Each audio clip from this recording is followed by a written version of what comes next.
This portion of the news brought to you by McDonald's. McDonald's, I'm loving it.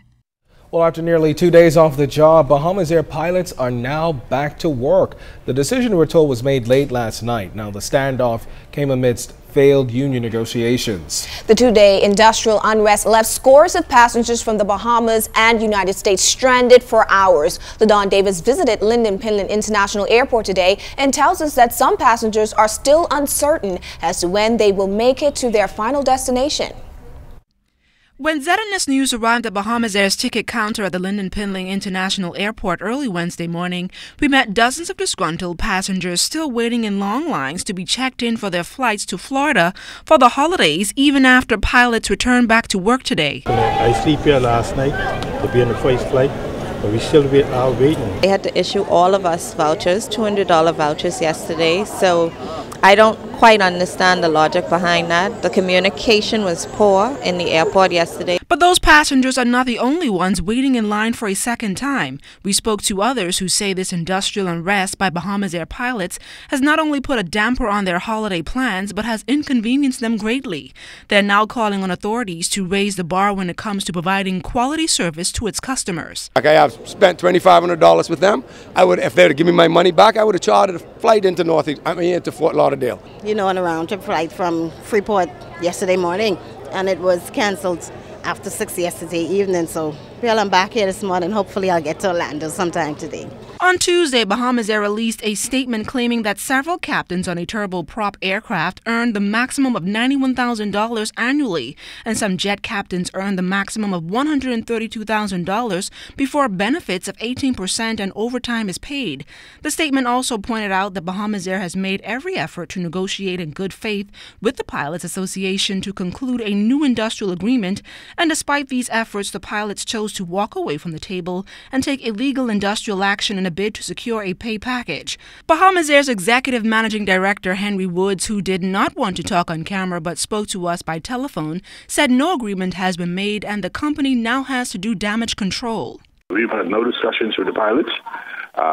They have returned to work, and I guess in short order we'll resume negotiations. I'm not in a position to, say to you what the impact has been, but it has taken considerable cost and an embarrassment, and I would say an inconvenience to customer, cost to the airline, and inconvenience to passengers. Not all of these passengers you see behind me has lost faith in Bahamas Air.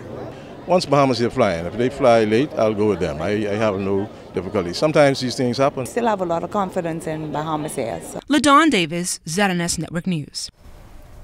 The Price Commission will be cracking down on businesses that hike the cost of breadbasket items at the expense of consumers. Led by new chairman E.J. Bowe, the commission performed inspections at Solomon's Fresh Market Wednesday in the wake of recent complaints about the high cost of extra-large Hillendale eggs. The cost in the store was $3.56 per carton. Although the store in question was in compliance with Commission's pricing guideline, Bowe says the entity will be increasing inspections at local establishments.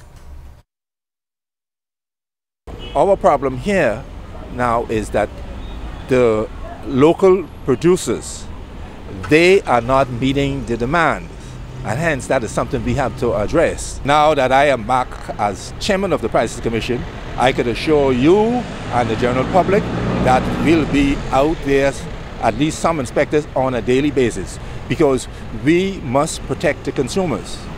We cannot allow the merchants to take advantage of the poor people.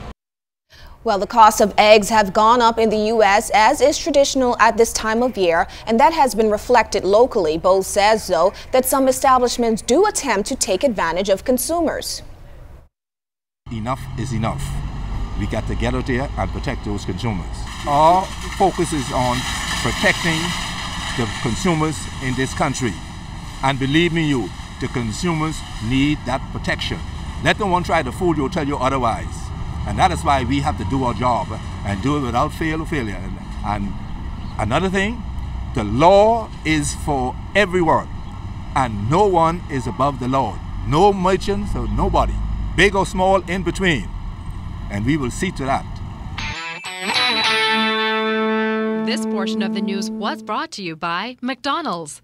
McDonald's, I'm loving it.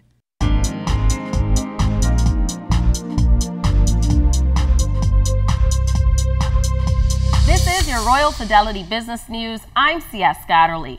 Executives at the Sandals Royal Bahamian Resort are all smiles this holiday as it reports great occupancy numbers beginning today until the new year. General Manager Patrick Drake shared the good news.